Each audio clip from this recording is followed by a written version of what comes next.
जय हिंद साथियों, स्वागत है आपका अपने YouTube channel biology with Bhaskar में। मैं हूं आपका दोस्त Bhaskar, first year MBBS student NMCH Patna. तो पिछले क्लास में हम लोग बात किए थे principles of inheritance and variation के ऊपर, जिसमें से हम कुछ बेसिक्स कॉन्सेप्ट के ऊपर बात किए थे, टर्मिनोलॉजी के ऊपर बात किए थे और मेंडल के मोनोहाइब्रिड क्रॉस के ऊपर बात किए थे। तो आज हम लोग बात करेंगे डेविएशन ऑफ मेंडलिज्म के ऊपर, कि मेंडल जो मोनोहाइब्रिड क्रॉस में जो बात किए थे उसके डेविएशन के ऊपर। तो मेंडल ने क्या किए थे मोनोहाइब्रिड क्रॉस में, एक टॉल प्लांट लिए थे और एक ड्वार्फ प्लांट लिए थे, दोनों के बीच क्रॉस करवाए थे। और क्रॉस में जब वो F1 जनरेशन में देखे तो सभी प्लांट क्या हो जा रहे थे, टॉल हो जा रहे थे। ठीक, तो हम सेम क्राइटेरिया फॉलो करेंगे स्नैपड्रैगन प्लांट में। किस प्लांट में? स्नैपड्रैगन। ठीक है, इसको हम डॉग फ्लावर भी बोलते हैं, डॉग फ्लावर। ठीक है, इसको हम एंटी राइनम प्लांट भी बोलते हैं, एंटी राइनम प्लांट। ठीक है, तो सेम जो मेंडल पायसम सटाइवम में प्रयोग किए थे वही प्रयोग हम लोग स्नैपड्रैगन यानी डॉग फ्लावर में करने वाले हैं। मेंडल साहब ने क्या लिए थे, टॉल प्लांट लिए थे और एक ड्वार्फ प्लांट लिए हैं। हम लोग यहाँ फ्लावर कलर लेंगे, क्या लेंगे, फ्लावर कलर। तो हम लोग रेड फ्लावर जीन लेंगे, रेड फ्लावर। इसका जो जीन है कैपिटल R, इसको क्रॉस करवाएंगे हम वाइट फ्लावर से, वाइट फ्लावर यानी स्मॉल r। तो जब गैमिट का फॉर्मेशन बनेगा तो इसका गैमिट क्या बनेगा, कैपिटल R, इसका गैमिट क्या बनेगा, स्मॉल r। जब हम इस दोनों को भी क्रॉस करवाएंगे तो ये क्या बनेंगे, कैपिटल R, स्मॉल r। तो मेंडल के मोनोहाइब्रिड क्रॉस के अनुसार ये प्लांट क्या होने चाहिए, रेड फ्लावर होना चाहिए। क्यों? क्योंकि जो कैपिटल R है ये डोमिनेंट है स्मॉल r पे, लेकिन यहाँ पे ये जो फ्लावर है ये फ्लावर का कलर पिंक होता है। क्या होता है, पिंक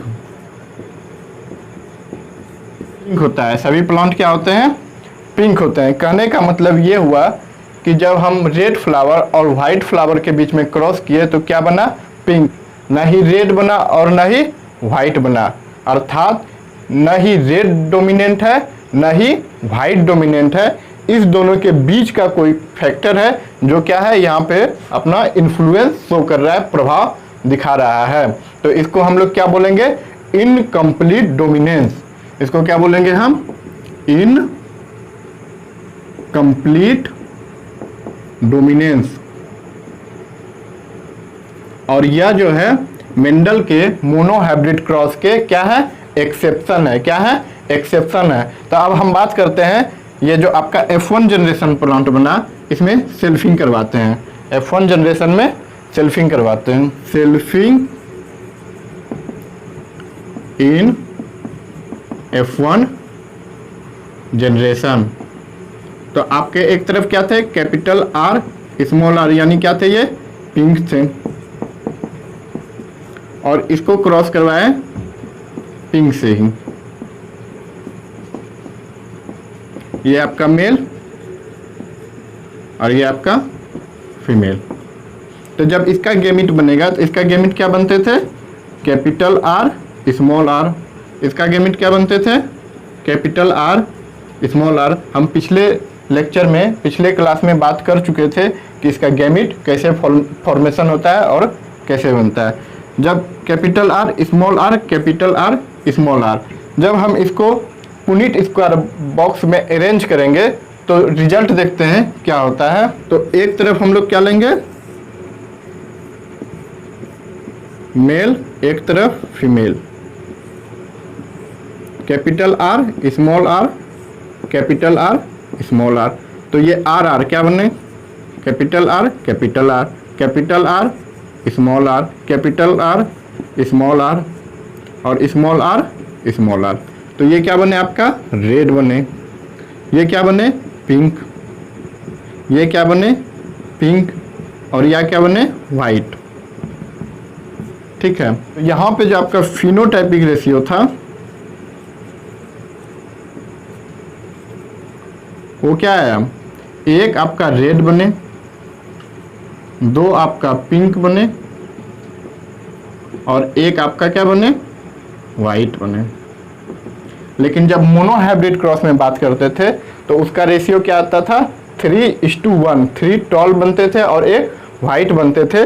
लेकिन यहाँ पे एक रेड बने, 2 पिंक बने और एक वाइट बने, यानी इसका रेशियो आया है 1:2:1। इसका क्या रेशियो आया, 1:2:1, यानी ये क्या है, डेविएशन शो कर रहे हैं मोनोहाइब्रिड क्रॉस से। इसकी जीनोटाइप रेशियो की बात करते हैं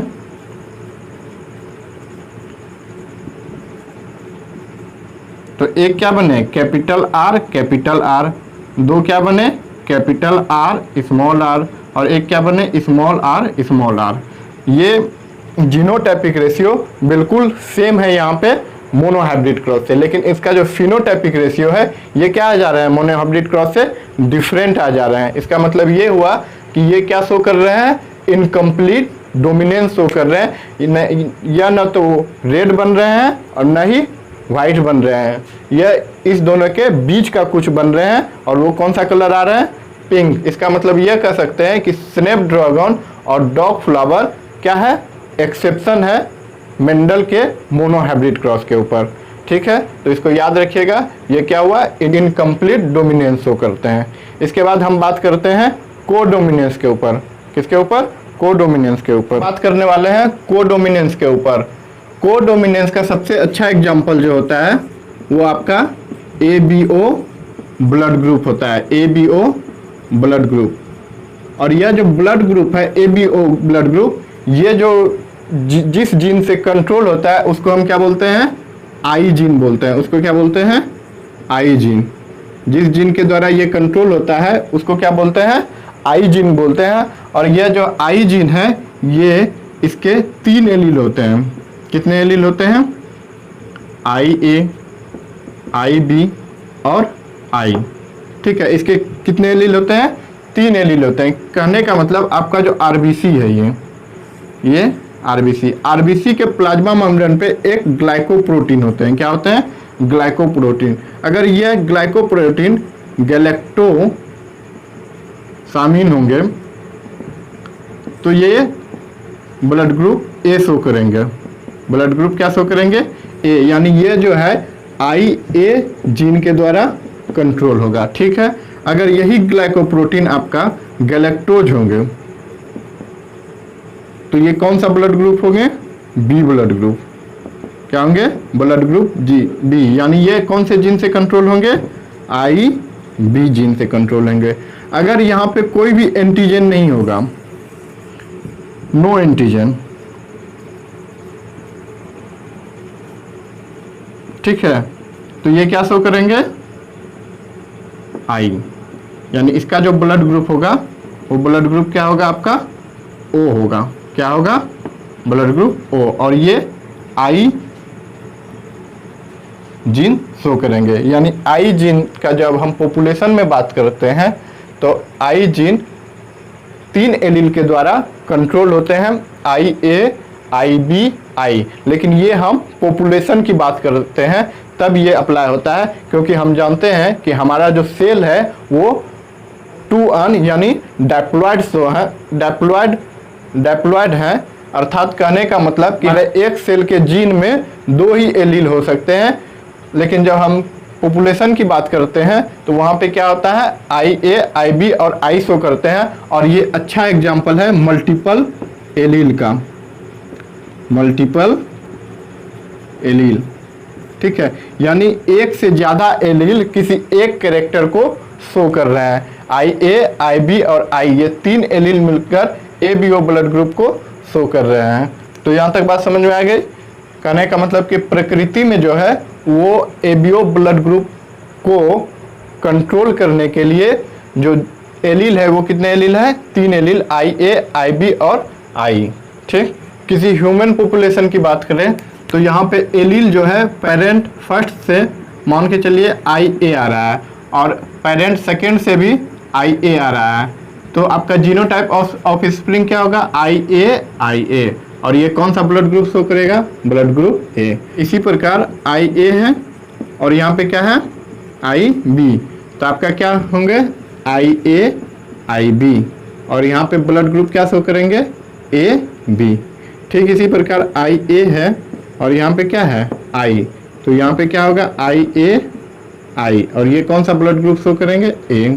ठीक इसी प्रकार IB है, IA है, तो यहाँ पे क्या बनेगा? IA IB, ब्लड ग्रुप क्या होंगे? AB। इसी प्रकार IB है, यहाँ पे क्या है? IB है, तो यहाँ क्या बनेंगे? IB IB, और ब्लड ग्रुप क्या शो करेंगे? B। ठीक इसी प्रकार IB है,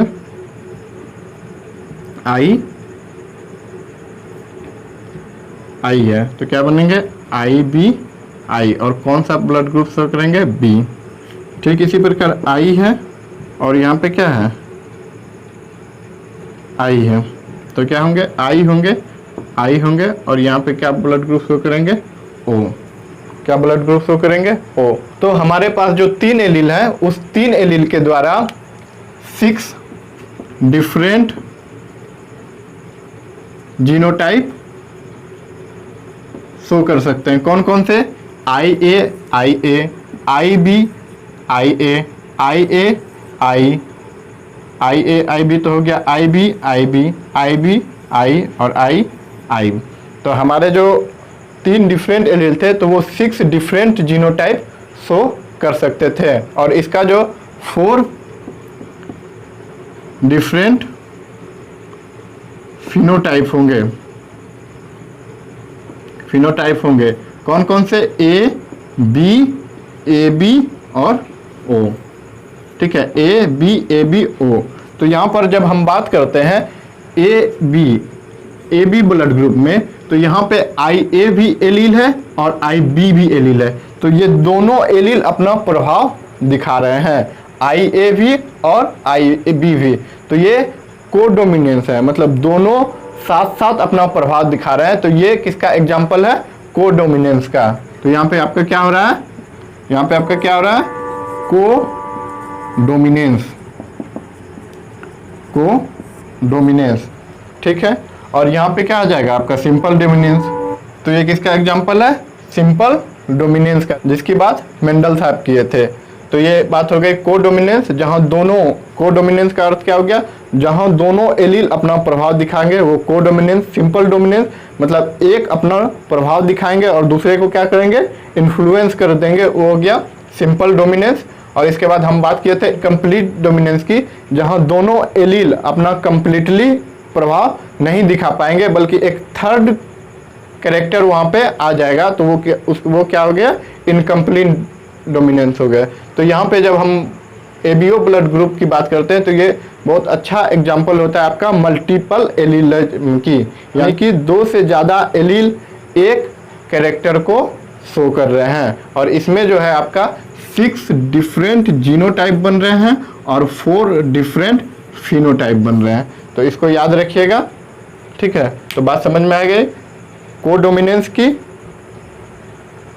सिंपल डोमिनेंस, कोडोमिनेंस और इनकम्प्लीट डोमिनेंस की। ठीक है, के बाद बात करते हैं हम लोग कि कभी कभी क्या होता है कि एक सिंगल जीन जो है वो एक से ज़्यादा कैरेक्टर को शो करता है। जैसे कि बात करते हैं हम P सीड में, ठीक है, कि जीन जो है कैपिटल B और स्मॉल b, यह जो है सीड शेप और स्टार्च ग्रेन सिंथेसिस करता है। कैपिटल B होगा, जब कैपिटल B डोमिनेंट होगा तो वो राउंड सीड बनाएंगे, राउंड सीड। इसका जो शेप होगा वो क्या होगा? राउंड सीड होगा। सीड शेप क्या होगा? राउंड। और स्टार्च ग्रेन साइज क्या होगा? वो लार्ज होगा, लार्ज ग्रेन साइज। वहीं अगर हम स्मॉल b की बात करें तो ये क्या बनाएंगे? रिंकल्ड सीड, रिंकल्ड सीड, और इसका जो ग्रेन होंगे वो स्मॉल साइज्ड ग्रेन होंगे। क्या होंगे? स्मॉल साइज ग्रेन होंगे। तो हम बात करते हैं कि जब कैपिटल बी होगा तो इसका जो सीड शेप होगा वो सीड शेप क्या होगा? राउंड होगा, ठीक। और स्टार्च ग्रेन का साइज क्या होगा? स्टार्च ग्रेन का साइज क्या होगा? लार्ज होगा, ठीक। वहीं अगर हम बात करते हैं कैपिटल बी स्मॉल बी तो इसका सीड शेप क्या होगा? राउंड होगा। लेकिन स्टार्च ग्रेन साइज क्या होगा? वो कुछ इंटरमीडिएट होगा। क्या होगा? इंटरमीडिएट, ना तो लार्ज होगा और ना ही स्मॉल होगा। लेकिन जब हम स्मॉल बी की बात करते हैं तो इसका सीड शेप क्या हो जाएगा? आपका रिंकल्ड हो जाएगा। लेकिन आपका स्टार्च ग्रेन साइज क्या होगा? वो स्मॉल हो जाएगा। क्या होगा? स्मॉल। यानी कहने का मतलब यहाँ पे जो एक जीन है वो सीड शेप में कुछ और बिहेवियर शो कर रहे हैं और स्टार्च ग्रेन में कुछ और बिहेवियर शो कर रहे हैं। कहने का मतलब एक जीन जो है वो दो कैरेक्टर पे इफ़ेक्ट कर रहा है। एक जीन है वो क्या कर रहा है? दो कैरेक्टर पे इफ़ेक्ट कर रहा है। और ये जो है आपका क्या हो गया? इनकम्प्लीट डोमिनेंस का एग्जाम्पल हो गया। इनकम्प्लीट डोमिनेंस, ठीक है। ना तो ये लार्ज शो कर रहा है ना ही ये स्मॉल शो कर रहा है। इस दोनों के बीच में कुछ इंटरमीडिएट आ रहा है जो क्या है? एक इनकम्प्लीट डोमिनेंस का एग्जाम्पल होगी। यानी हम क्या कह सकते हैं कि एक जीन जो है वो कैपिटल बी स्मॉल बी वो डोमिनेंट शो कर रहा है किसमें? सीड शेप में। लेकिन स्टार्च ग्रेन में क्या कर रहा है? इनकम्प्लीट डोमिनेंस शो कर रहा है। स्टार्च ग्रेन में क्या कर रहा है? इनकम्प्लीट डोमिनेंस शो कर रहा है। यानी एक जीन जो है वो अलग अलग कैरेक्टर को शो कर रहे हैं, ठीक है। यानी कहने का मतलब यह हो गया का जो डोमिनेंस है वो कोई ऑटोनोमस फीचर नहीं है, किसी भी जीन का ऑटोनोमस फीचर नहीं है। और दूसरा डिपेंड करता है जीन प्रोडक्ट के ऊपर। किसके ऊपर? जीन प्रोडक्ट के ऊपर और पार्टिकुलर फिनोटाइप के ऊपर। जीन प्रोडक्ट के ऊपर और पार्टिकुलर फिनोटाइप के ऊपर। यानी कहने का मतलब कि डोमिनेंस जो है वो किसी भी जीन का ऑटोनोमस फीचर नहीं है, not an autonomous feature of A gene. और ये जो डोमिनेंस है ये डिपेंड करेगा जीन प्रोडक्ट अमाउंट के ऊपर और production of particular phenotype from product. यानी जीन का जो क्या प्रोडक्ट है उसका क्या अमाउंट है उसके ऊपर डिपेंड करेगा और production of particular phenotype from product के ऊपर डिपेंड करेगा। तो ये बात हो गई डोमिनेंस की। तो आज हम लोग क्या क्या समझे? डेविएशन फ्रॉम मेंडलिज्म, यानी पहला इनकम्प्लीट डोमिनेंस, दूसरा को डोमिनेंस और मल्टीपल एलील पे बात किए। तो इनकम्प्लीट डोमिनेंस का सबसे बेहतर एग्जाम्पल क्या होता है? स्नैपड्रैगन यानी एंटी रैंडम, ठीक। और को डोमिनेंस जब हम बात करते हैं एबीओ ब्लड ग्रुप सिस्टम की। और ये मल्टीपल एलिलिज्म का भी एक अच्छा एग्जाम्पल है। जब हम ह्यूमन पॉपुलेशन की बात करते हैं, किसी भी खास पर्सन की जब बात करेंगे तब हम वहाँ पे मल्टीपल एलील नहीं बात कर सकते हैं, क्योंकि हमारा जो सेल है वो 2n है यानी डिप्लॉयड है, यानी उसका एक जीन है दो ही एलील को कैरी कर सकता है। तो बात यहाँ तक हो गई। अब नेक्स्ट लेक्चर में बात करेंगे इनहेरिटेंस ऑफ 2 जीन के ऊपर, यानी डायहेब्रिड क्रॉस के ऊपर में, ठीक है। Thank you.